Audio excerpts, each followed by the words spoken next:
أعوذ بالله من الشيطان الرجيم. بسم الله الرحمن الرحيم. ألف لام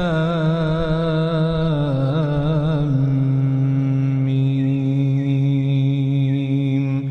ذلك الكتاب لا ريب فيه هدى للمتقين الذين يؤمنون بالغيب ويقيمون الصلاة ومما رزقناهم ينفقون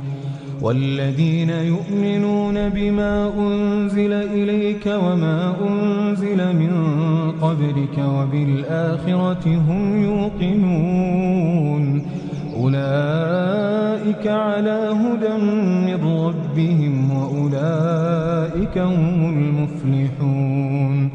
إن الذين كفروا سواء عليهم أأنذرتهم أم لم تنذرهم لا يؤمنون ختم الله على قلوبهم وعلى سمعهم وعلى أبصارهم غشاوة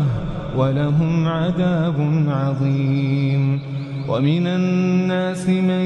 يقول آمنا بالله وباليوم الآخر وما هم بمؤمنين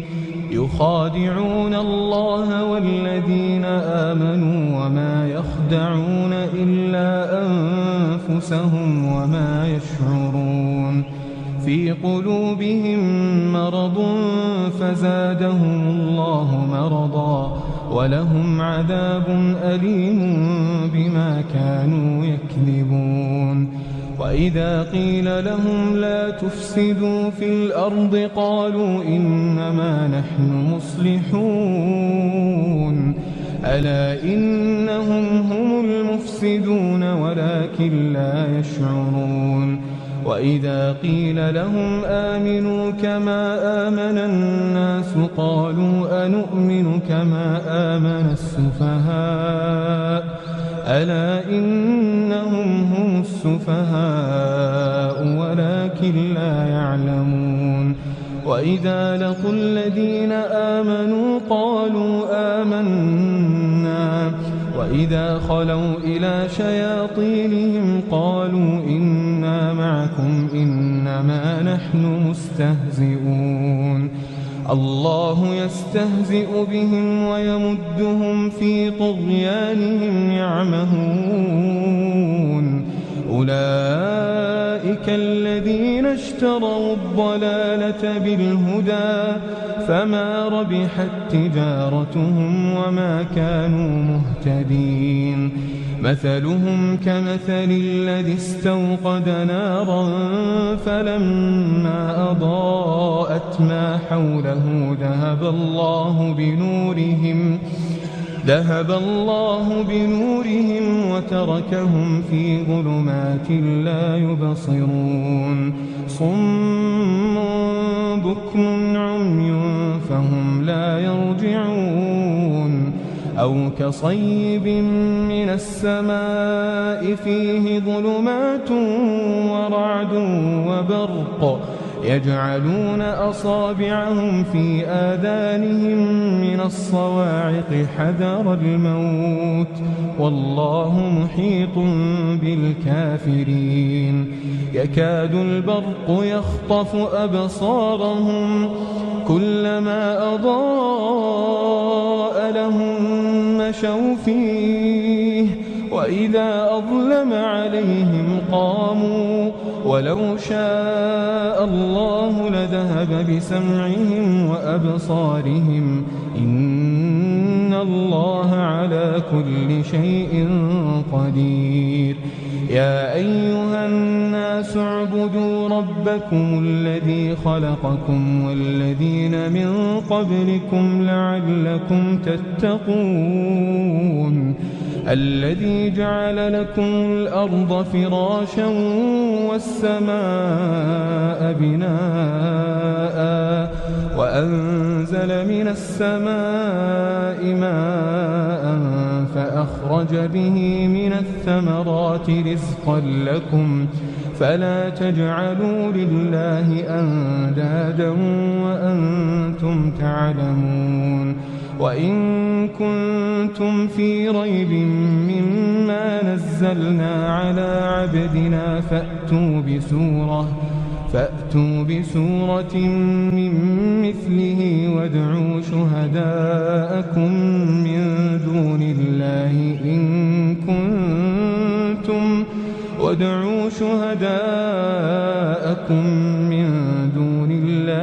إن كنتم صادقين فإن لم تفعلوا ولن تفعلوا فاتقوا النار التي وقودها الناس والحجارة أعدت للكافرين وبشر الذين آمنوا وعملوا الصالحات أن لهم جنات تجري من تحتها الأنهار كلما رزقوا منها من ثمرة رزقا قالوا هذا الذي رزقنا من قبل وأتوا به متشابها ولهم فيها أزواج مطهرة وهم فيها خالدون إن الله لا يستحيي أن يضرب مثلا ما بعوضة فما فوقها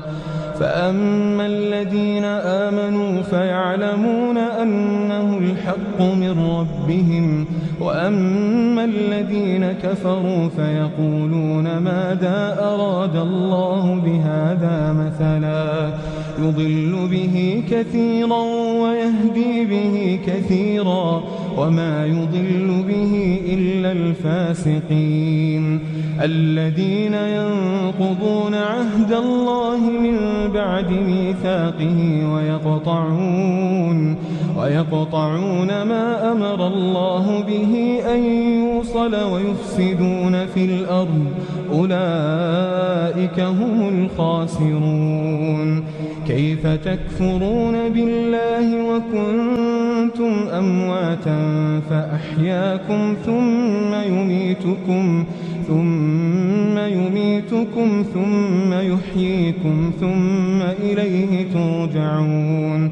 هو الذي خلق لكم ما في الأرض جميعا ثم استوى إلى السماء فسواهن 7 سماوات وهو بكل شيء عليم وإذ قال ربك للملائكة إني جاعل في الأرض خليفة قالوا أتجعل فيها من يفسد فيها ويسفك الدماء ونحن نسبح بحمدك ونقدس لك قال إني أعلم ما لا تعلمون وعلم آدم الأسماء كلها ثم عرضهم على الملائكة فقال أنبئوني بأسماء هؤلاء إن كنتم صادقين قالوا سبحانك لا علم لنا إلا ما علمتنا إنك أنت العليم الحكيم قال يا آدم أنبئهم بأسمائهم فلما أنبأهم بأسمائهم قال ألم أقل لكم إني أعلم غيب السماوات والأرض وأعلم ما تبدون وما كنتم تكتمون وإذ قلنا للملائكة اسجدوا لآدم فسجدوا إلا إبليس أبى واستكبر وكان من الكافرين وقلنا يا آدم اسكن أنت وزوجك الجنة وكلا منها رغدا حيث شئتما ولا تقربا هذه الشجرة فتكونا من الظالمين فأزلهما الشيطان عنها فأخرجهما مما كانا فيه وقلنا اهبطوا بعضكم لبعض عدو ولكم في الأرض مستقر ومتاع إلى حين فتلقى آدم من ربه كلمات فتاب عليه إنه هو التواب الرحيم قلنا اهبطوا منها جميعا فإما يأتينكم مني هدى فمن تبع هداي فلا خوف عليهم ولا هم يحزنون والذين كفروا وكذبوا بآياتنا أولئك أصحاب النار هم فيها خالدون يا بني إسرائيل اذكروا نعمتي التي أنعمت عليكم وأوفوا بعهدي أوف بعهدكم وإياي فارهبون وآمنوا بما أنزلت مصدقا لما معكم ولا تكونوا أول كافر به ولا تشتروا بآياتي ثمنا قليلا وإياي فاتقون ولا تلبسوا الحق بالباطل وتكتموا الحق وأنتم تعلمون وأقيموا الصلاة وآتوا الزكاة واركعوا مع الراكعين أتأمرون الناس بالبر وتنسون أنفسكم وأنتم تتلون الكتاب أفلا تعقلون واستعينوا بالصبر والصلاة وإنها لكبيرة إلا على الخاشعين الذين يظنون أنهم ملاقو ربهم وأنهم إليه راجعون يا بني إسرائيل اذكروا نعمتي التي أنعمت عليكم وأني فضلتكم على العالمين واتقوا يوما لا تجزي نفس عن نفس شيئا ولا يقبل منها شفاعة ولا يؤخذ منها عدل ولا هم ينصرون وإذ نجيناكم من آل فرعون يسومونكم سوء العذاب يذبحون أبناءكم ويستحيون نساءكم وفي ذلكم بلاء من ربكم عظيم وإذ فرقنا بكم البحر فأنجيناكم وأغرقنا آل فرعون وأنتم تنظرون وإذ واعدنا موسى 40 ليلة ثم اتخذتم العجل من بعده وأنتم ظالمون ثم عفونا عنكم من بعد ذلك لعلكم تشكرون وإذ آتينا موسى الكتاب والفرقان لعلكم تهتدون وإذ قال موسى لقومه يا قوم إنكم ظلمتم أنفسكم باتخاذكم العجل فتوبوا إلى بارئكم فاقتلوا أنفسكم ذلكم خير لكم عند بارئكم فتاب عليكم إنه هو التواب الرحيم وإذ قلتم يا موسى لن نؤمن لك حتى نرى الله جهرة فأخذتكم الصاعقة وأنتم تنظرون ثم بعثناكم من بعد موتكم لعلكم تشكرون وظللنا عليكم الغمام وأنزلنا عليكم المن والسلوى كلوا من طيبات ما رزقناكم وما ظلمونا ولكن كانوا أنفسهم يظلمون. وإذ قلنا ادخلوا هذه القرية فكلوا منها حيث شئتم رغدا وادخلوا الباب سجدا وقولوا حطة نغفر لكم خطاياكم وسنزيد المحسنين. فبدل الذين ظلموا قولا غير الذي قيل لهم فأنزلنا على الذين ظلموا رجزا من السماء بما كانوا يفسقون. وإذ استسقى موسى لقومه فقلنا اضرب بعصاك الحجر فانفجرت منه 12 عينا قد علم كل أناس مشربهم كلوا واشربوا من رزق الله ولا تعثوا في الأرض مفسدين. وإذ قلتم يا موسى لن نصبر على طعام واحد فادع لنا ربك يخرج لنا مما تنبت الأرض من بقلها وقثائها وفومها وعدسها وبصلها قال أتستبدلون الذي هو أدنى بالذي هو خير اهبطوا مصرا فإن لكم ما سألتم وضربت عليهم الذلة والمسكنة وباءوا بغضب من الله ذلك بأنهم كانوا يكفرون بآيات الله ويقتلون النبيين بغير الحق ذلك بما عصوا وكانوا يعتدون. إن الذين آمنوا والذين هادوا والنصارى والصابئين من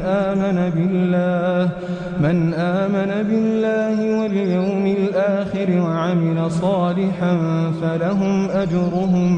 فلهم أجرهم عند ربهم ولا خوف عليهم ولا هم يحزنون. وإذ أخذنا ميثاقكم ورفعنا فوقكم الطور خذوا ما آتيناكم بقوة واذكروا ما فيه لعلكم تتقون. ثم توليتم من بعد ذلك فلولا فضل الله عليكم ورحمته لكنتم من الخاسرين. ولقد علمتم الذين اعتدوا منكم في السبت فقلنا لهم كونوا قردة خاسئين فجعلناها نكالا لما بين يديها وما خلفها وموعظة للمتقين. وإذ قال موسى لقومه إن الله يأمركم أن تذبحوا بقرة قالوا أتتخذنا هزوا قال أعوذ بالله أن أكون من الجاهلين. قالوا ادع لنا ربك يبين لنا ما هي قال إنه يقول إنها بقرة لا فارض ولا بكر عوان بين ذلك فافعلوا ما تؤمرون. قالوا ادع لنا ربك يبين لنا ما لونها قال إنه يقول إنها بقرة صفراء فاقع لونها تسر الناظرين. قالوا ادع لنا ربك يبين لنا ما هي إن البقرة شابه علينا وإنا إن شاء الله لمهتدون. قال إنه يقول إنها بقرة لا ذلول تثير الأرض ولا تسقي الحرث مسلمة لا شية فيها. قالوا الآن جئت بالحق فذبحوها وما كادوا يفعلون. وإذ قتلتم نفسا فادارأتم فيها والله مخرج ما كنتم تكتمون. فقلنا اضربوه ببعضها كذلك يحيي الله الموتى ويريكم آياته لعلكم تعقلون. ثم قست قلوبكم من بعد ذلك فهي كالحجارة أو أشد قسوة. وإن من الحجارة لما يتفجر منه الأنهار وإن منها لما يشقق فيخرج منه الماء وإن منها لما يهبط من خشية الله وما الله بغافل عما تعملون. أفتطمعون أن يؤمنوا لكم وقد كان فريق منهم يسمعون كلام الله ثم يحرفونه من بعد ما عقلوه وهم يعلمون. وإذا لقوا الذين آمنوا قالوا آمنا وإذا خلا بعضهم إلى بعض قالوا أتحدثونهم بما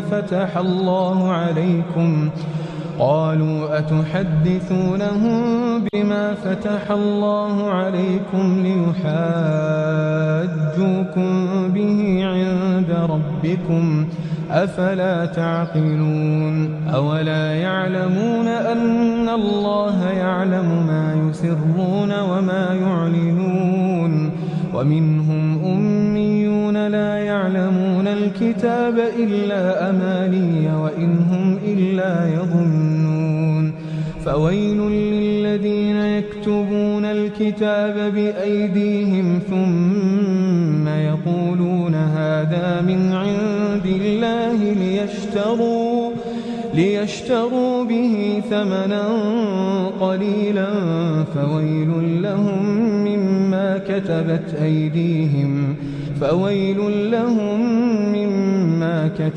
أيديهم وويل لهم مما يكسبون. وقالوا لن تمسنا النار إلا أياما معدودة قل أتخذتم عند الله عهدا فلن يخلف الله عهده أم تقولون على الله ما لا تعلمون. بلى من كسب سيئة وأحاطت به خطيئته فأولئك أصحاب النار هم فيها خالدون. والذين آمنوا وعملوا الصالحات أولئك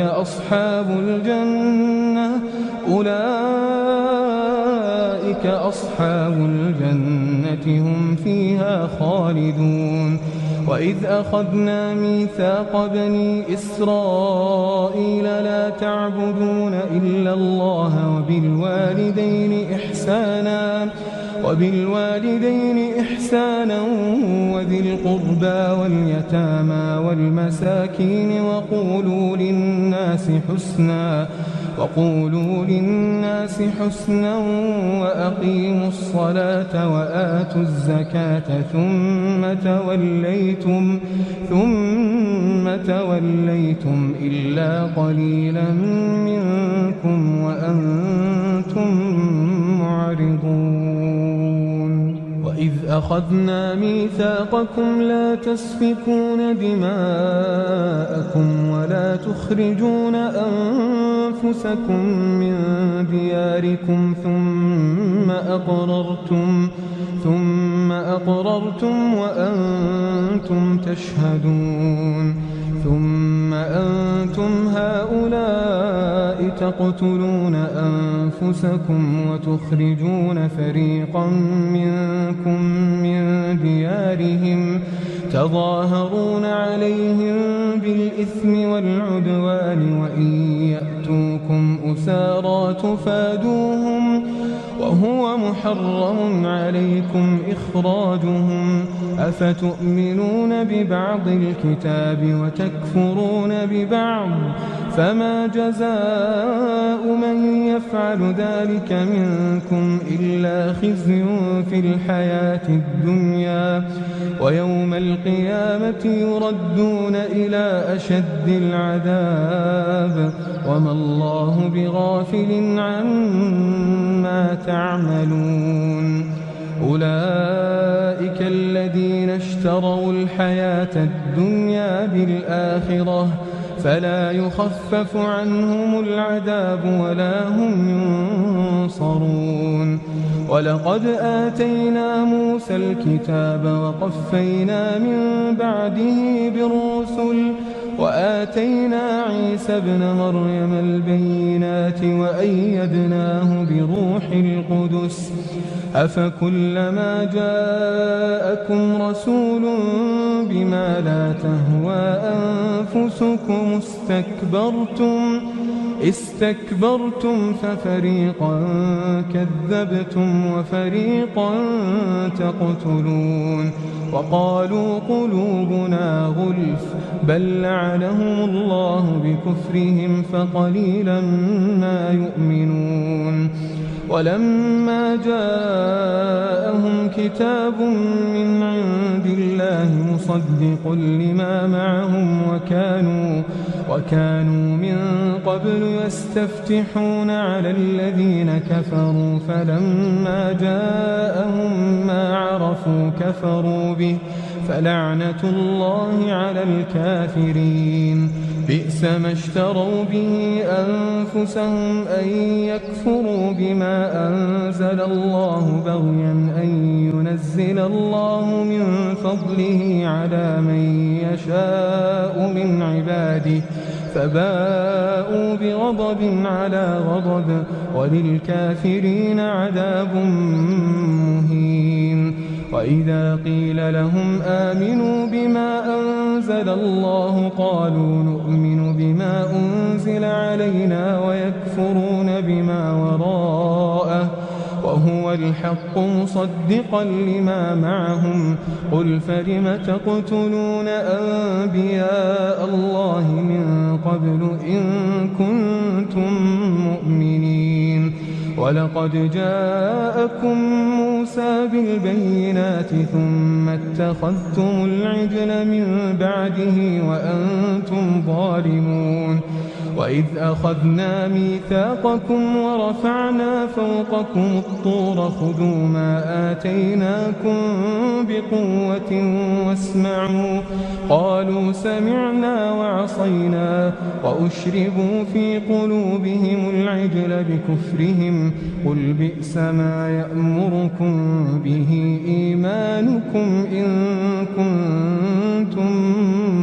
مؤمنين قل إن كانت لكم الدار الآخرة عند الله خالصة من دون الناس فتمنوا الموت إن كنتم صادقين ولن يتمنوه أبدا بما قدمت أيديهم والله عليم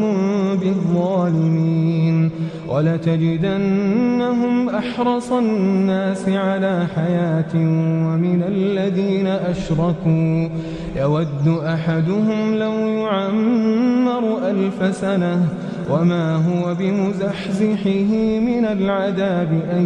يعمر والله بصير بما يعملون قل من كان عدوا لجبريل فإنه نزله على قلبك بإذن الله مصدقا لما بين يديه وهدى وبشرى للمؤمنين من كان عدوا لله وملائكته ورسله وجبريل وميكال فإن الله عدو للكافرين ولقد أنزلنا إليك آيات بينات وما يكفر بها إلا الفاسقون أو كلما عاهدوا عهدا نبذه فريق منهم بل أكثرهم لا يؤمنون ولما جاءهم رسول من عند الله مصدق لما معهم نبذ فريق من الذين أوتوا الكتاب كتاب الله وراء ظهورهم كأنهم لا يعلمون واتبعوا ما تتلو الشياطين على ملك سليمان وما كفر سليمان ولكن الشياطين كفروا يعلمون الناس السحر وما أنزل على الملكين ببابل هاروت وماروت وما يعلمان من أحد حتى يقولا إنما نحن فتنة فلا تكفر فيتعلمون منهما ما يفرقون به بين المرء وزوجه وما هم بضارين به من أحد إلا بإذن الله ويتعلمون ما يضرهم ولا ينفعهم ولقد علموا لمن اشتراه ما له في الآخرة من خلاق ولبئس ما شروا به أنفسهم لو كانوا يعلمون ولو أنهم آمنوا واتقوا لمثوبة من عند الله خير لو كانوا يعلمون يا أيها الذين آمنوا لا تقولوا راعنا وقولوا انظرنا واسمعوا وللكافرين عذاب أليم ما يود الذين كفروا من أهل الكتاب ولا المشركين أن ينزل عليكم من خير من ربكم والله يختص برحمته من يشاء والله ذو الفضل العظيم ما ننسخ من آية أو ننسها نأتي بخير منها أو مثلها ألم تعلم أن الله على كل شيء قدير ألم تعلم أن الله له ملك السماوات والأرض وما لكم من دون الله من ولي ولا نصير أم تريدون أن تسألوا رسولكم كما سئل موسى من قبل ومن يتبدل الكفر بالإيمان فقد ضل سواء السبيل ود كثير من أهل الكتاب لو يردونكم من بعد إيمانكم كفارا حسدا من عند أنفسهم من بعد ما تبين لهم الحق فاعفوا واصفحوا حتى يأتي الله بأمره إن الله على كل شيء قدير وأقيموا الصلاة وآتوا الزكاة وما تقدموا لأنفسكم من خير تجدوه عند الله إن الله بما تعملون بصير وقالوا لن يدخل الجنة إلا من كان هودا أو نصارى تلك أمانيهم قل هاتوا برهانكم إن كنتم صادقين بلى من أسلم وجهه لله وهو محسن فله أجره عند ربه ولا خوف عليهم ولا هم يحزنون وقالت اليهود ليست النصارى على شيء وقالت النصارى ليست اليهود على شيء وهم يتلون وهم يتلون الكتاب كذلك قال الذين لا يعلمون مثل قولهم فالله يحكم بينهم يوم القيامة فيما كانوا فيه يختلفون ومن أظلم ممن منع مساجد الله أن يذكر فيها اسمه وسعى في خرابها أولئك ما كان لهم أن يدخلوها إلا خائفين لهم في الدنيا خزي ولهم في الآخرة عذاب عظيم ولله المشرق والمغرب فأينما تولوا فثم وجه الله إن الله واسع عليم وقالوا اتخذ الله ولدا سبحانه بل له ما في السماوات والأرض كل له قانتون بديع السماوات والأرض وإذا قضى أمرا فإنما يقول له كن فيكون وقال الذين لا يعلمون لولا يكلمنا الله أو تأتينا آية كذلك قال الذين من قبلهم مثل قولهم تشابهت قلوبهم قد بينا الآيات لقوم يوقنون إنا أرسلناك بالحق بشيرا ونذيرا ولا تسأل عن أصحاب الجحيم ولن ترضى عنك اليهود ولا النصارى حتى تتبع ملتهم قل إن هدى الله هو الهدى ولئن اتبعت أهواءهم بعد الذي جاءك من العلم ما لك من الله من ولي ولا نصير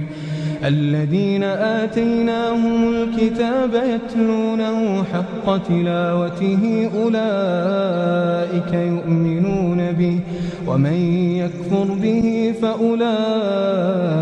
هم الخاسرون يا بني إسرائيل اذكروا نعمتي التي أنعمت عليكم وأني فضلتكم على العالمين واتقوا يوما لا تجزي نفس عن نفس شيئا ولا يقبل منها عدل ولا تنفعها شفاعة ولا هم ينصرون وإذ ابتلى إبراهيم ربه بكلمات فأتمهن قال إني جاعلك للناس إماما قال ومن ذريتي قال لا ينال عهد الظالمين وإذ جعلنا البيت مثابة للناس وأمنا واتخذوا من مقام إبراهيم مصلى وعهدنا إلى إبراهيم وإسماعيل أن طهرا بيتي للطائفين والعاكفين والركع السجود وإذ قال إبراهيم رب اجعل هذا بلدا آمنا وارزق أهله من الثمرات من آمن منهم بالله واليوم الآخر قال ومن كفر فأمتعه قليلا ثم أضطره إلى عذاب النار وبئس المصير وإذ يرفع إبراهيم القواعد من البيت وإسماعيل ربنا تقبل منا إنك أنت السميع العليم ربنا واجعلنا مسلمين لك ومن ذريتنا أمة مسلمة لك وأرنا مناسكنا وتب علينا إنك أنت التواب الرحيم ربنا وابعث فيهم رسولا منهم يتلو عليهم آياتك ويعلمهم الكتاب والحكمة ويزكيهم إنك أنت العزيز الحكيم ومن يرغب عن ملة إبراهيم إلا من سفه نفسه ولقد اصطفيناه في الدنيا وإنه في الآخرة لمن الصالحين إذ قال له ربه أسلم قال أسلمت لرب العالمين ووصى بها إبراهيم بنيه ويعقوب يا بني إن الله اصطفى لكم الدين فلا تموتن إلا وأنتم مسلمون أم كنتم شهداء إذ حضر يعقوب الموت إذ قال لبنيه ما تعبدون من بعدي قالوا نعبد إلهك وإله آبائك إبراهيم وإسماعيل وإسحاق إلها واحدا ونحن له مسلمون تلك أمة قد خلت لها ما كسبت ولكم ما كسبتم ولا تسألون عما كانوا يعملون وقالوا كونوا هودا أو نصارى تهتدوا قل بل ملة إبراهيم حنيفا وما كان من المشركين قولوا آمنا بالله وما أنزل إلينا وما أنزل إلى إبراهيم وإسماعيل وإسحاق ويعقوب والأسباط وما أوتي موسى وعيسى وما أوتي النبيون من ربهم لا نفرق بين أحد منهم ونحن له مسلمون فإن آمنوا بمثل ما آمنتم به فقد اهتدوا وإن تولوا فإنما هم في شقاق فسيكفيكهم الله وهو السميع العليم صبغة الله ومن أحسن من الله صبغة ونحن له عابدون قل أتحاجوننا في الله وهو ربنا وربكم ولنا أعمالنا ولكم أعمالكم ونحن له مخلصون أم تقولون إن إبراهيم وإسماعيل وإسحاق ويعقوب والأسباط كانوا هودا أو نصارى قل أأنتم أعلم أم الله ومن أظلم ممن كتم شهادة عنده من الله وما الله بغافل عما تعملون تلك أمة قد خلت لها ما كسبت ولكم ما كسبتم ولا تسألون عما كانوا يعملون سيقول السفهاء من الناس ما ولاهم عن قبلتهم التي كانوا عليها قل لله المشرق والمغرب يهدي من يشاء إلى صراط مستقيم وكذلك جعلناكم أمة وسطا لتكونوا شهداء على الناس ويكون الرسول عليكم شهيدا وما جعلنا القبلة التي كنت عليها إلا لنعلم من يتبع الرسول ممن ينقلب على عقبيه وإن كانت لكبيرة إلا على الذين هدى الله وما كان الله ليضيع إيمانكم إن الله بالناس لرءوف رحيم قد نرى تقلب وجهك في السماء فلنولينك قبلة ترضاها فول وجهك شطر المسجد الحرام وحيث ما كنتم فولوا وجوهكم شطره وإن الذين أوتوا الكتاب ليعلمون أنه الحق من ربهم وما الله بغافل عما يعملون ولئن أتيت الذين أوتوا الكتاب بكل آية ما تبعوا قبلتك وما أنت بتابع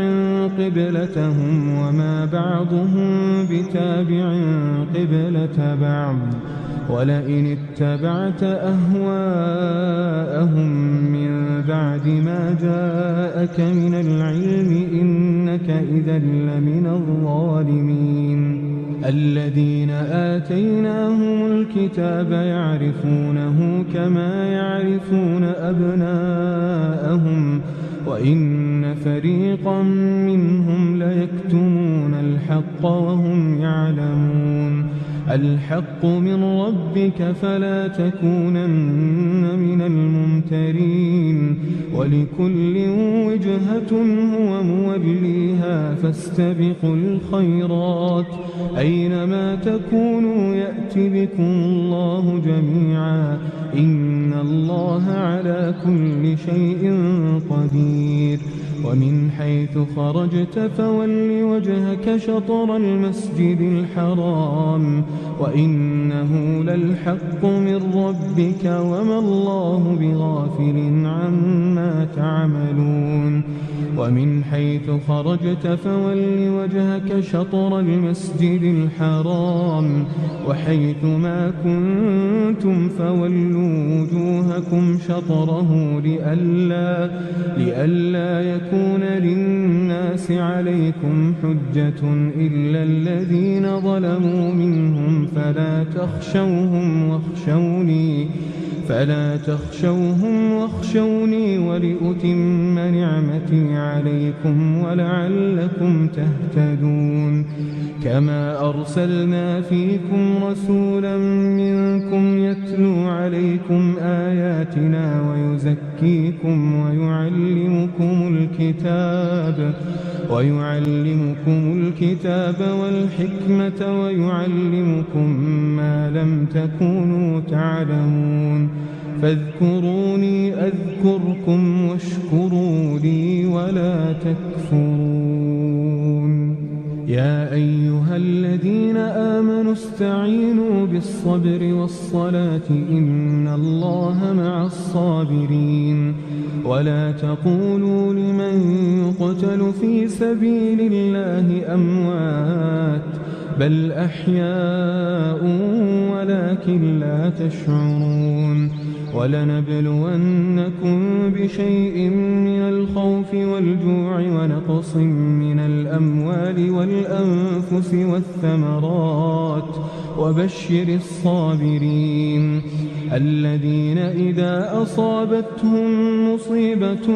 قالوا إنا لله وإنا إليه راجعون أولئك عليهم صلوات من ربهم ورحمة وأولئك هم المهتدون إن الصفا والمروة من شعائر الله فمن حج البيت أو اعتمر فلا جناح عليه أن يطوف بهما ومن تطوع خيرا فإن الله شاكر عليم إن الذين يكتمون ما أنزلنا من البينات والهدى من بعد ما بيناه للناس في الكتاب أولئك يلعنهم الله ويلعنهم اللاعنون إلا الذين تابوا وأصلحوا وبينوا فأولئك أتوب عليهم وأنا التواب الرحيم إن الذين كفروا وماتوا وهم كفار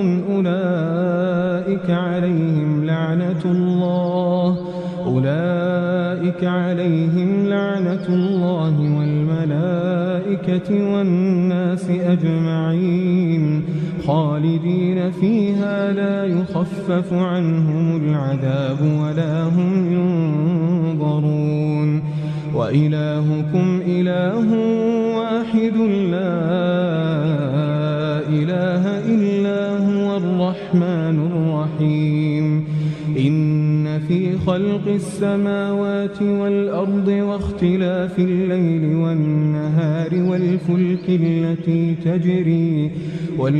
التي تجري في البحر بما ينفع الناس وما أنزل الله من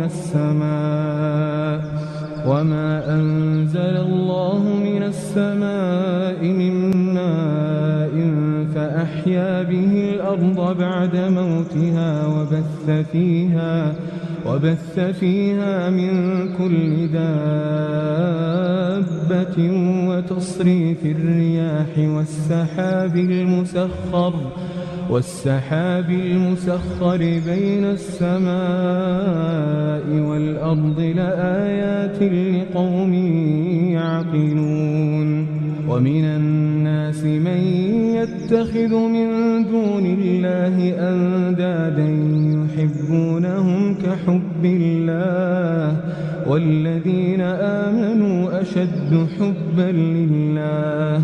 ولو يرى الذين ظلموا إذ يرون العذاب أن القوة لله جميعا وأن الله شديد العذاب إذ تبرأ الذين اتبعوا من الذين اتبعوا ورأوا العذاب وتقطعت بهم الأسباب وقال الذين اتبعوا لو أن لنا كرة فنتبرأ منهم كما تبرأوا منا كذلك يريهم الله أعمالهم حسرات عليهم وما هم بخارجين من النار يا أيها الناس كلوا مما في الأرض حلالا طيبا ولا تتبعوا خطوات الشيطان إنه لكم عدو مبين إنما يأمركم بالسوء والفحشاء وأن تقولوا على الله ما لا تعلمون وإذا قيل لهم اتبعوا ما أنزل الله قالوا بل نتبع ما ألفينا عليه آباءنا أولو كان آباؤهم لا يعقلون شيئا ولا يهتدون ومثل الذين كفروا كمثل الذي ينعق بما لا يسمع إلا دعاء ونداء صم بكم عمي فهم لا يعقلون يا أيها الذين آمنوا كلوا من طيبات ما رزقناكم واشكروا لله إن كنتم إياه تعبدون إنما حرم عليكم الميتة والدم ولحم الخنزير وما أهل به لغير الله فمن اضطر غير باغ ولا عاد فلا إثم عليه إن الله غفور رحيم. إن الذين يكتمون ما أنزل الله من الكتاب ويشترون به ثمنا قليلا أولئك ما يأكلون في بطونهم إلا النار ولا يكلمهم الله يوم القيامة ولا يزكيهم ولهم عذاب أليم. أولئك الذين اشتروا الضلالة بالهدى والعذاب بالمغفرة فما أصبرهم على النار ذلك بأن الله نزل الكتاب بالحق وإن الذين اختلفوا في الكتاب لفي شقاق بعيد. ليس البر أن تولوا وجوهكم قبل المشرق والمغرب ولكن البر من آمن بالله واليوم الآخر والملائكة والكتاب والنبيين وآتى المال على حبه ذوي القربى واليتامى والمساكين وابن السبيل والسائلين وفي الرقاب وأقام الصلاة وآتى الزكاة والموفون بعهدهم إذا عاهدوا والصابرين في البأساء والضراء وحين البأس أولئك الذين صدقوا وأولئك هم المتقون. يا أيها الذين آمنوا كتب عليكم القصاص في القتل الحر بالحر والعبد بالعبد والأنثى بالأنثى فمن عفي له من أخيه شيء فاتباع بالمعروف وأداء إليه بإحسان ذلك تخفيف من ربكم ورحمة فمن اعتدى بعد ذلك فله عذاب أليم. ولكم في القصاص حياة يا أولي الألباب لعلكم تتقون. كتب عليكم إذا حضر أحدكم الموت إن ترك خيرا الوصية للوالدين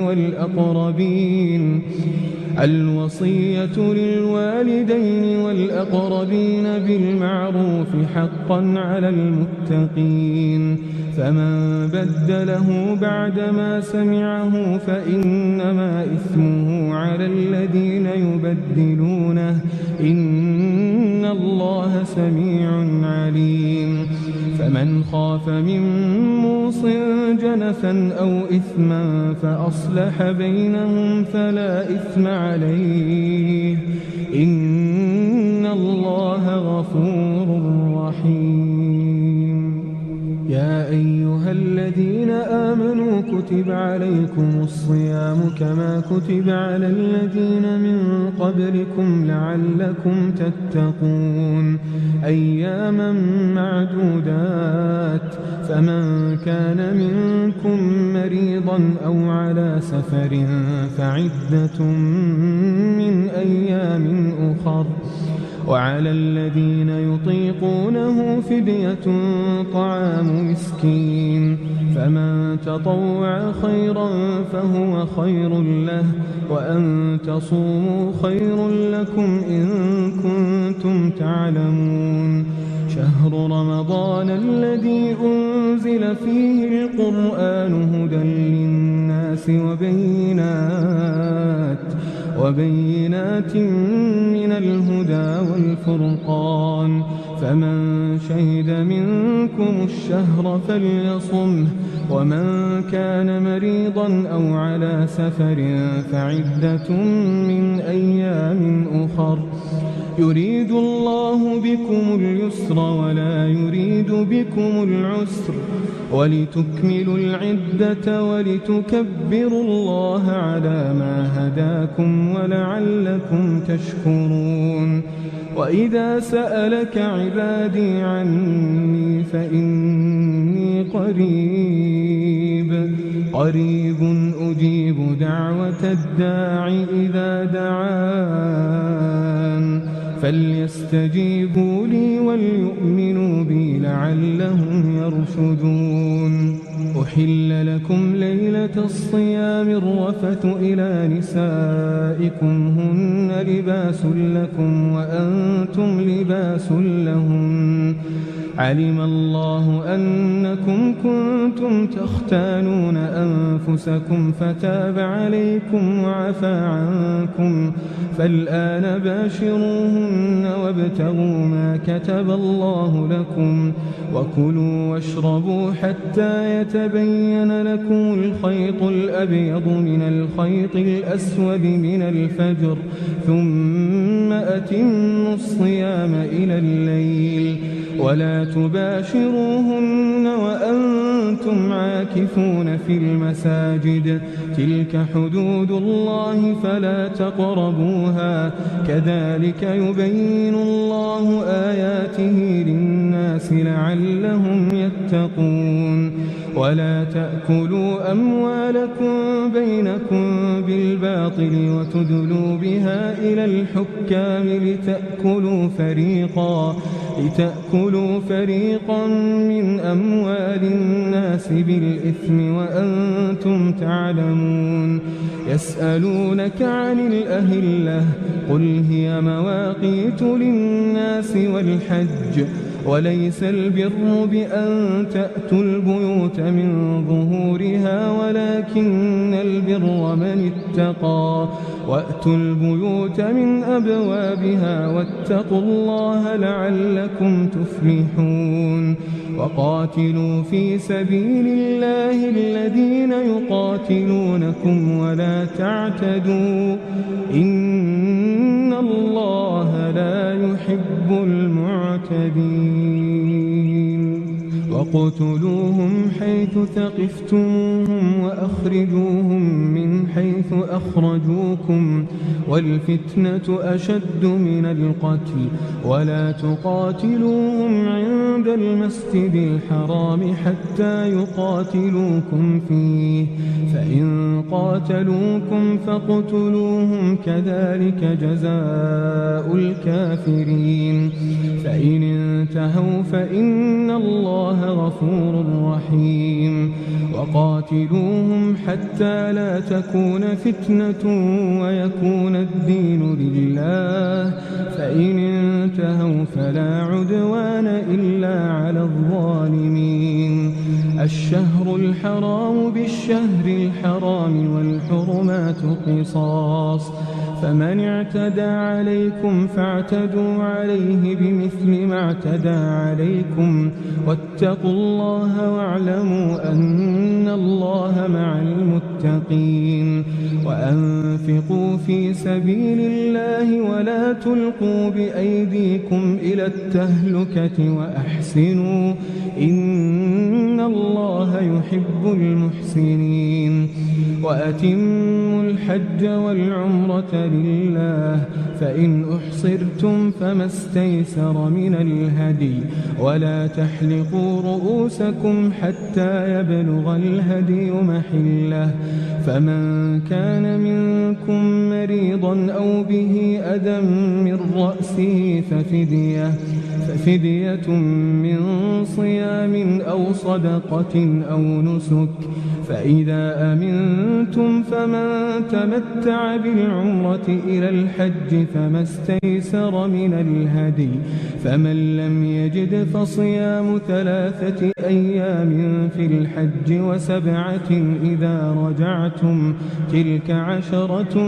كاملة ذلك لمن لم يكن أهله حاضر المسجد الحرام واتقوا الله واعلموا أن الله شديد العقاب الحج أشهر معلومات فمن فرض فيهن الحج فلا رفث ولا فسوق ولا جدال في الحج وما تفعلوا من خير يعلمه الله وتزودوا فإن خير الزاد التقوى واتقون يا أولي الألباب ليس عليكم جناح أن تبتغوا فضلا من ربكم فإذا أفضتم من عرفات فاذكروا الله عند المشعر الحرام واذكروه كما هداكم وإن كنتم من قبله لمن الضالين ثم أفيضوا من حيث أفاض الناس واستغفروا الله إن الله غفور رحيم فإذا قضيتم مناسككم فاذكروا الله كذكركم آباءكم أو أشد ذكرا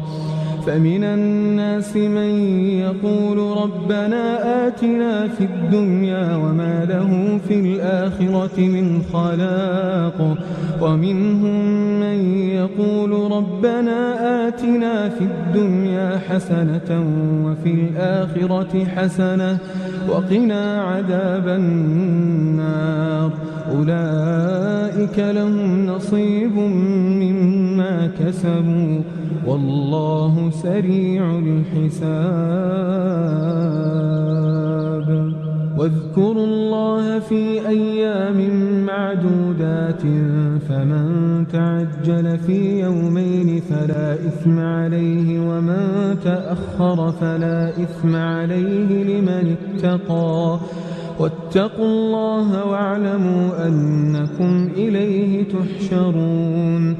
ومن الناس من يعجبك قوله في الحياة الدنيا ويشهد الله على ما في قلبه وهو ألد الخصام وإذا تولى سعى في الأرض ليفسد فيها ويهلك الحرث والنسل والله لا يحب الفساد وإذا قيل له اتق الله أخذته العزة بالإثم فحسبه جهنم ولبئس المهاد ومن الناس من يشري نفسه ابتغاء مرضات الله والله رؤوف بالعباد يا أيها الذين آمنوا ادخلوا في السلم كافة ولا تتبعوا خطوات الشيطان إنه لكم عدو مبين فإن زللتم من بعد ما جاءتكم البينات فاعلموا أن الله عزيز حكيم هل ينظرون إلا أن يأتيهم الله في ظلل من الغمام والملائكة وقضي الأمر وإلى الله ترجع الأمور سل بني إسرائيل كم آتيناهم من آية بينة ومن يبدل نعمة الله من بعد ما جاءته فإن الله شديد العقاب زين للذين كفروا الحياة الدنيا ويسخرون من الذين آمنوا والذين اتقوا فوقهم يوم القيامة والله يرزق من يشاء بغير حساب كان الناس أمة واحدة فبعث الله النبيين مبشرين ومنذرين وأنزل معهم الكتاب بالحق ليحكم بين الناس فيما اختلفوا فيه وما اختلف فيه إلا الذين أوتوه من بعد ما جاءتهم البينات بغيا بينهم فهدى الله الذين آمنوا لما اختلفوا فيه من الحق بإذنه والله يهدي من يشاء إلى صراط مستقيم. أم حسبتم أن تدخلوا الجنة ولما يأتكم مثل الذين خلوا من قبلكم مستهم البأساء والضراء وزلزلوا حتى يقول الرسول والذين آمنوا معه متى نصر الله ألا إن نصر الله قريب. يسألونك ماذا ينفقون قل ما أنفقتم من خير فللوالدين والأقربين واليتامى والمساكين وابن السبيل وما تفعلوا من خير فإن الله به عليم. كتب عليكم القتال وهو كره لكم وعسى أن تكرهوا شيئا وهو خير لكم وعسى أن تحبوا شيئا وهو شر لكم والله يعلم وأنتم لا تعلمون. يسألونك عن الشهر الحرام قتال فيه قل قتال فيه كبير وصد عن سبيل الله وكفر به والمسجد الحرام وإخراج أهله منه أكبر عند الله والفتنة أكبر من القتل ولا يزالون يقاتلونكم حتى يردوكم عن دينكم إن استطاعوا ومن يرتد منكم عن دينه فيمت وهو كافر فأولئك حبطت أعمالهم في الدنيا والآخرة وأولئك أصحاب النار هم فيها خالدون. إن الذين آمنوا والذين هاجروا وجاهدوا في سبيل الله أولئك يرجون رحمة الله والله غفور رحيم. يسألونك عن الخمر والميسر قل فيهما إثم كبير ومنافع للناس وإثمهما أكبر من نفعهما ويسألونك ماذا ينفقون قل العفو كذلك يبين الله لكم الآيات لعلكم تتفكرون في الدنيا والآخرة. ويسألونك عن اليتامى قل إصلاح لهم خير وإن تخالطوهم فإخوانكم والله يعلم المفسد من المصلح ولو شاء الله لأعنتكم إن الله عزيز حكيم. ولا تنكحوا المشركات حتى يؤمنوا ولأمة مؤمنة خير من مشركة ولو أعجبتكم ولا تنكحوا المشركين حتى يؤمنوا ولعبد مؤمن خير من مشرك ولو أعجبكم أولئك يدعون إلى النار والله يدعو إلى الجنة والمغفرة بإذنه ويبين آياته للناس لعلهم يتذكرون. ويسألونك عن المحيض قل هو أذى فاعتزلوا النساء في المحيض ولا تقربوهن حتى يطهرن فإذا تطهرن فأتوهن من حيث أمركم الله إن الله يحب التوابين ويحب المتطهرين نساؤكم حرث لكم فأتوا حرثكم أنى شئتم وقدموا لأنفسكم واتقوا الله واعلموا أنكم ملاقوه وبشر المؤمنين ولا تجعلوا الله عرضة لأيمانكم أن تبروا وتتقوا وتصلحوا بين الناس والله سميع عليم لا يؤاخذكم الله باللغو في أيمانكم ولكن يؤاخذكم بما كسبت قلوبكم والله غفور حليم للذين يؤلون من نسائهم تربص 4 أشهر فإن فاءوا فإن الله غفور رحيم وإن عزموا الطلاق فإن الله سميع عليم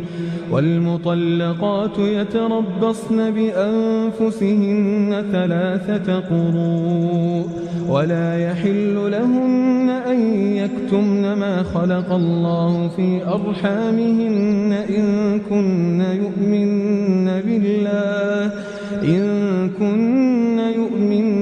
بالله واليوم الآخر وبعولتهن أحق بردهن في ذلك إن أرادوا إصلاحا ولهن مثل الذي عليهن بالمعروف وللرجال عليهن درجة والله عزيز حكيم الطلاق 2 فإمساك بمعروف أو تسريح بإحسان ولا يحل لكم أن تأخذوا مما آتيتموهن شيئا إلا أن يخافا ألا يقيما حدود الله فإن خفتم ألا يقيما حدود الله فلا جناح عليهما فيما افتدت به تلك حدود الله فلا تعتدوها ومن يتعد حدود الله فأولئك هم الظالمون فإن طلقها فلا تحل له من بعد حتى تنكح زوجا غيره فإن طلقها فلا جناح عليهما أن يتراجعا إن ظنا أن يقيما حدود الله وتلك حدود الله يبينها لقوم يعلمون وإذا طلقتم النساء فبلغن أجلهن فأمسكوهن بمعروف أو سرحوهن بمعروف ولا تمسكوهن ضرارا لتعتدوا ومن يفعل ذلك فقد ظلم نفسه ولا تتخذوا آيات الله هزوا واذكروا نعمة الله عليكم وما أنزل عليكم من الكتاب والحكمة يعظكم به واتقوا الله واعلموا أن الله بكل شيء عليم وإذا طلقتم النساء فبلغن أجلهن فلا تعضلوهن أن ينكحن أزواجهن إذا تراضوا بينهم بالمعروف ذلك يوعظ به من كان منكم يؤمن بالله واليوم الآخر ذلكم أزكى لكم وأطهر والله يعلم وأنتم لا تعلمون والوالدات يرضعن أولادهن حولين كاملين لمن أراد أن يتم الرضاعة وعلى المولود له رزقهن وكسوتهن بالمعروف لا تكلف نفس إلا وسعها لا تضار والدة بولدها ولا مولود له بولده وعلى الوارث مثل ذلك فإن أرادا فصالا عن تراض منهما وتشاور فلا جناح عليهما وإن أردتم أن تسترضعوا أولادكم فلا جناح عليكم إذا سلمتم ما آتيتم بالمعروف واتقوا الله واعلموا أن الله بما تعملون بصير. والذين يتوفون منكم ويذرون أزواجا يتربصن بأنفسهن 4 أشهر و10 فإذا بلغن أجلهن فلا جناح عليكم فيما فعلن في أنفسهن بالمعروف والله بما تعملون خبير. ولا جناح عليكم فيما عرضتم به من خطبة النساء أو أكننتم في أنفسكم علم الله أنكم ستذكرونهن ولكن لا تواعدوهن سرا إلا أن تقولوا قولا معروفا ولا تعزموا عقدة النكاح حتى يبلغ الكتاب أجله واعلموا أن الله يعلم ما في أنفسكم فاحذروه واعلموا أن الله غفور حليم. لا جناح عليكم إن طلقتم النساء ما لم تمسوهن أو تفرضوا لهن فريضة ومتعوهن على الموسع قدره وعلى المقتر قدره متاعا بالمعروف حقا على المحسنين. وإن طلقتموهن من قبل أن تمسوهن وقد فرضتم لهن فريضة فنصف ما فرضتم إلا أن يعفون أو يعفو الذي بيده عقدة النكاح وأن تعفوا أقرب للتقوى ولا تنسوا الفضل بينكم إن الله بما تعملون بصير. حافظوا على الصلوات والصلاة الوسطى وقوموا لله قانتين. فإن خفتم فرجالا أو ركبانا فإذا أمنتم فاذكروا الله كما علمكم ما لم تكونوا تعلمون. والذين يتوفون منكم ويذرون أزواجا وصية لأزواجهم متاعا إلى الحول غير إخراج فإن خرجن فلا جناح عليكم فيما فعلن في أنفسهن من معروف والله عزيز حكيم. وللمطلقات متاع بالمعروف حقا على المتقين كذلك يبين الله لكم آياته لعلكم تعقلون. ألم تر إلى الذين خرجوا من ديارهم وهم ألوف حذر الموت فقال لهم الله موتوا ثم أحياهم إن الله لذو فضل على الناس ولكن أكثر الناس لا يشكرون. وقاتلوا في سبيل الله واعلموا أن الله سميع عليم. من ذا الذي يقرض الله قرضا حسنا فيضاعفه له أضعافا كثيرة والله يقبض ويبسط وإليه ترجعون. ألم تر إلى الملأ من بني إسرائيل من بعد موسى إذ قالوا لنبي له ابعث لنا ملكا نقاتل في سبيل الله قال هل عسيتم إن كتب عليكم القتال ألا تقاتلوا قالوا وما لنا ألا نقاتل في سبيل الله وقد أخرجنا من ديارنا وأبنائنا فلما كتب عليهم القتال تولوا إلا قليلا منهم والله عليم بالظالمين وقال لهم نبيهم إن الله قد بعث لكم طالوت ملكا قالوا أنى يكون له الملك علينا ونحن أحق بالملك منه ولم يؤت سعة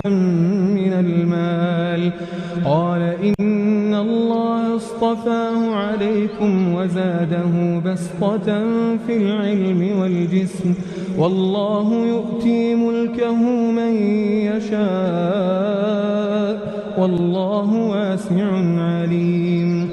وقال لهم نبيهم إن آية ملكه أن يأتيكم التابوت فيه سكينة من ربكم وبقية مما ترك آل موسى وآل هارون تحمله الملائكة إن في ذلك لآية لكم إن كنتم مؤمنين فلما فصل طالوت بالجنود قال إن الله مبتليكم بنهر فمن شرب منه فليس مني ومن لم يطعمه فإنه مني إلا من اغترف غرفة بيده فشربوا منه إلا قليلا منهم فلما جاوزه هو والذين آمنوا معه قالوا لا طاقة لنا اليوم بجالوت وجنوده قال الذين يظنون أنهم ملاقو الله كم من فئة قليلة غلبت فئة كثيرة بإذن الله والله مع الصابرين ولما برزوا لجالوت وجنوده قالوا ربنا أفرغ علينا صبرا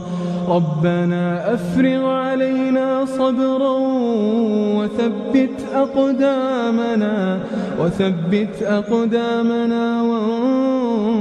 وانصرنا على القوم الكافرين فهزموهم بإذن الله وقتل داود جالوت وآتاه الله الملك والحكمة وعلمه مما يشاء ولولا دفع الله الناس بعضهم ببعض لفسدت الأرض ولكن الله ذو فضل على العالمين تلك آيات الله نتلوها عليك بالحق وإنك لمن المرسلين تلك الرسل فضلنا بعضهم على بعض منهم من كلم الله ورفع بعضهم درجات وآتينا عيسى ابن مريم البينات وأيدناه بروح القدس ولو شاء الله ما اقتتل الذين من بعدهم من بعد ما جاءتهم البينات ولكن اختلفوا فمنهم من آمن ومنهم من كفر ولو شاء الله ما اقتتلوا ولكن الله يفعل يفعل ما يريد. يا أيها الذين آمنوا أنفقوا مما رزقناكم من قبل أن يأتي يوم لا بيع فيه ولا خلة ولا شفاعة والكافرون هم الظالمون. الله لا إله إلا هو الحي القيوم لا تأخذه سنة ولا نوم له ما في السماوات وما في الأرض من ذا الذي يشفع عنده إلا بإذنه يعلم ما بين أيديهم وما خلفهم ولا يحيطون بشيء من علمه إلا بما شاء وسع كرسيه السماوات والأرض ولا يؤوده حفظهما وهو العلي العظيم. لا إكراه في الدين قد تبين الرشد من الغي فمن يكفر بالطاغوت ويؤمن بالله فقد استمسك بالعروة الوثقى لا انفصام لها والله سميع عليم. الله ولي الذين آمنوا يخرجهم من الظلمات إلى النور والذين كفروا أولياؤهم الطاغوت يخرجونهم من النور إلى الظلمات أولئك أصحاب النار هم فيها خالدون. ألم تر إلى الذي حاج إبراهيم في ربه أن آتاه الله الملك إذ قال إبراهيم ربي الذي يحيي ويميت قال أنا أحيي وأميت قال إبراهيم فإن الله يأتي بالشمس من المشرق فأت بها من المغرب فبهت الذي كفر والله لا يهدي القوم الظالمين. أو كالذي مر على قرية وهي خاوية على عروشها قال أنى يحيي هذه الله بعد موتها فأماته الله 100 عام ثم بعثه قال كم لبثت قال لبثت يوما أو بعض يوم قال بل لبثت 100 عام فانظر إلى طعامك وشرابك لم يتسنه وانظر إلى حمارك ولنجعلك آية للناس وانظر إلى العظام كيف ننشزها ثم نكسوها لحما فلما تبين له قال أعلم أن الله على كل شيء قدير. وإذ قال إبراهيم رب أرني كيف تحيي الموتى قال أولم تؤمن قال بلى ولكن ليطمئن قلبي قال فخذ 4 من الطير فصرهن إليك ثم اجعل على كل جبل منهن جزءا ثم ادعهن يأتينك سعيا واعلم أن الله عزيز حكيم. مثل الذين ينفقون أموالهم في سبيل الله كمثل حبة أنبتت 7 سنابل في كل سنبلة 100 حبة والله يضاعف لمن يشاء والله واسع عليم. الذين ينفقون أموالهم في سبيل الله ثم لا يتبعون ما أنفقوا منا ولا أذى لهم أجرهم عند ربهم ولا خوف عليهم ولا هم يحزنون. قول معروف ومغفرة خير من صدقة يتبعها أذى والله غني حليم. يا أيها الذين آمنوا لا تبطلوا صدقاتكم بالمن والأذى كالذي ينفق ماله رئاء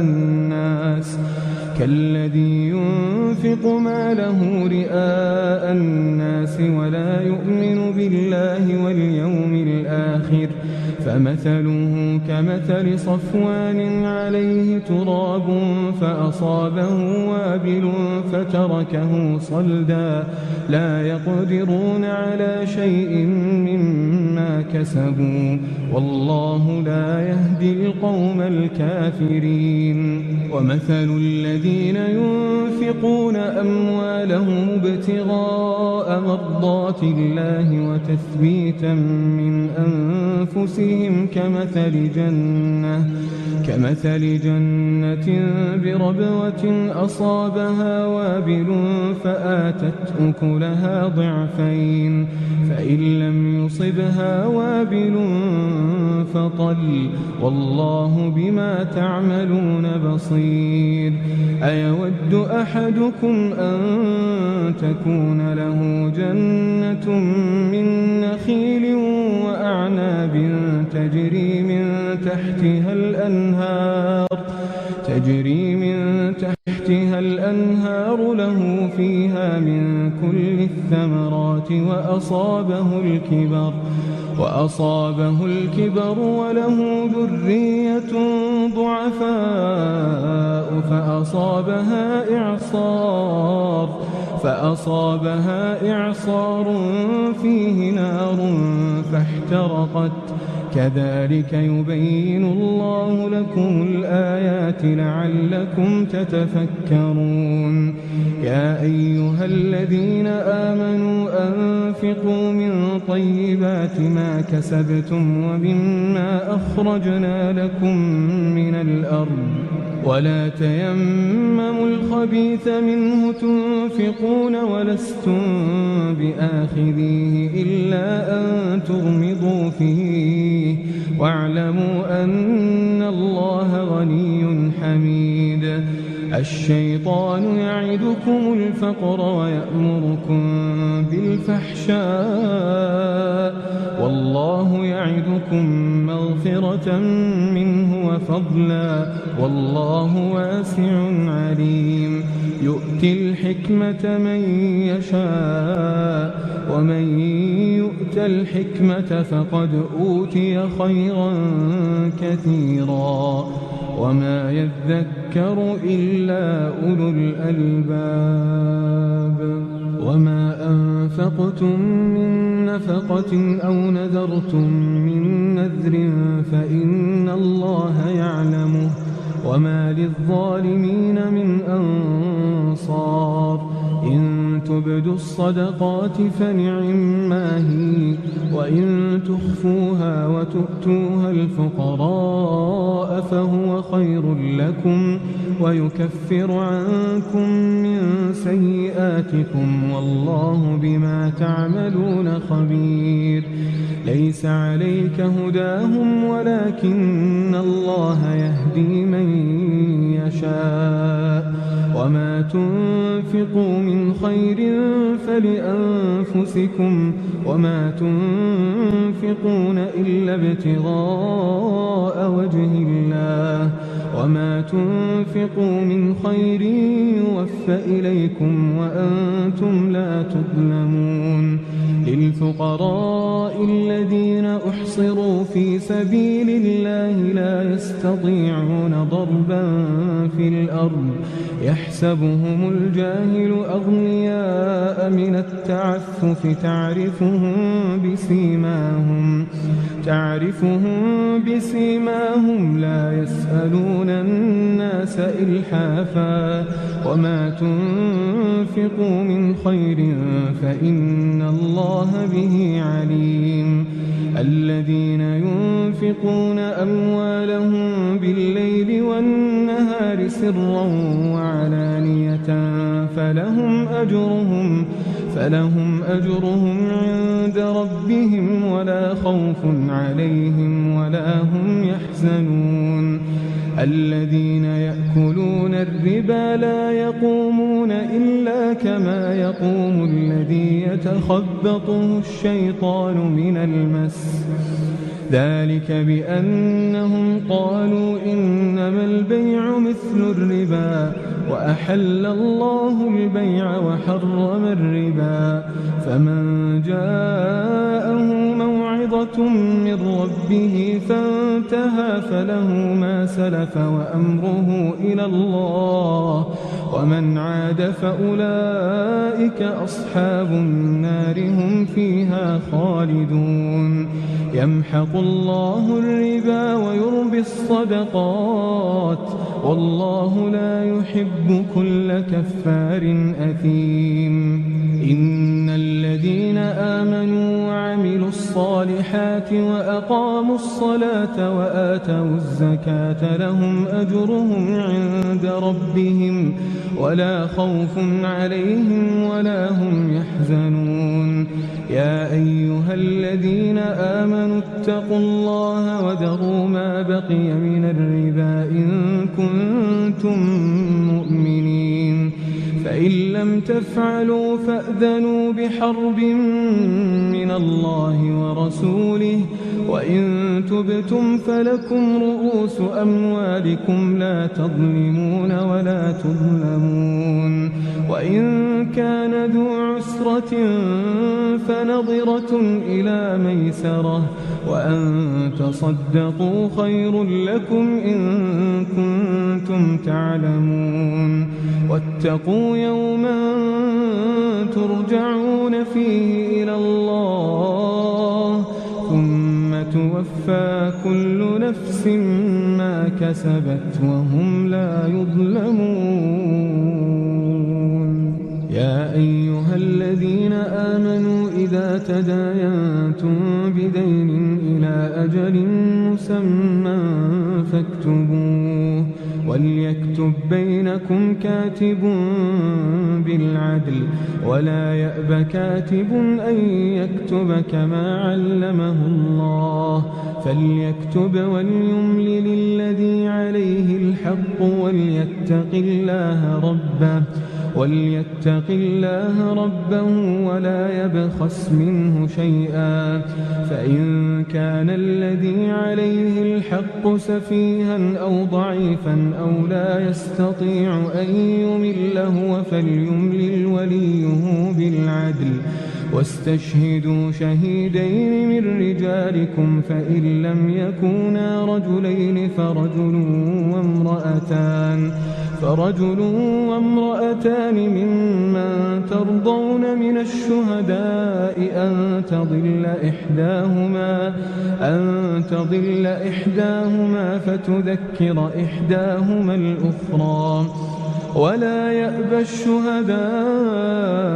إذا ما دعوا ولا تسأموا أن تكتبوه صغيرا أو كبيرا إلى أجله ذلكم أقسط عند الله وأقوم للشهادة وأدنى ألا ترتابوا إلا أن تكون تجارة حاضرة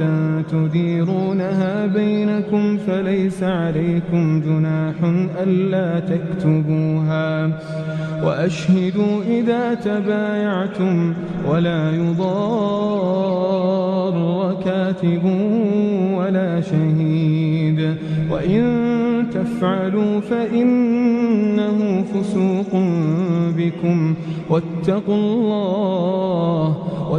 الله ويعلمكم الله والله بكل شيء عليم وإن كنتم على سفر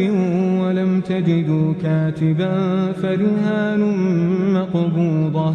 فإن أمن بعضكم بعضا فليؤدي الذي ائتمن أمانته وليتق الله ربه ولا تكتموا الشهادة ومن يكتمها فإنه آثم قلبه والله بما تعملون عليم لله ما في السماوات وما في الأرض وإن تبدوا ما في أنفسكم أو تخفوه يحاسبكم به الله فيغفر لمن يشاء ويعذب من يشاء والله على كل شيء قدير. آمن الرسول بما أنزل إليه من ربه والمؤمنون كل آمن بالله وملائكته وكتبه ورسله لا نفرق بين أحد من رسله وقالوا سمعنا وأطعنا غفرانك ربنا وإليك المصير. لا يكلف الله نفسا إلا وسعها لها ما كسبت وعليها ما اكتسبت ربنا لا تؤاخذنا إن نسينا أو أخطأنا ربنا ولا تحمل علينا إصرا كما حملته على الذين من قبلنا ربنا ولا تحملنا ما لا طاقة لنا به واعف عنا واغفر لنا وارحمنا أنت مولانا فانصرنا على القوم الكافرين.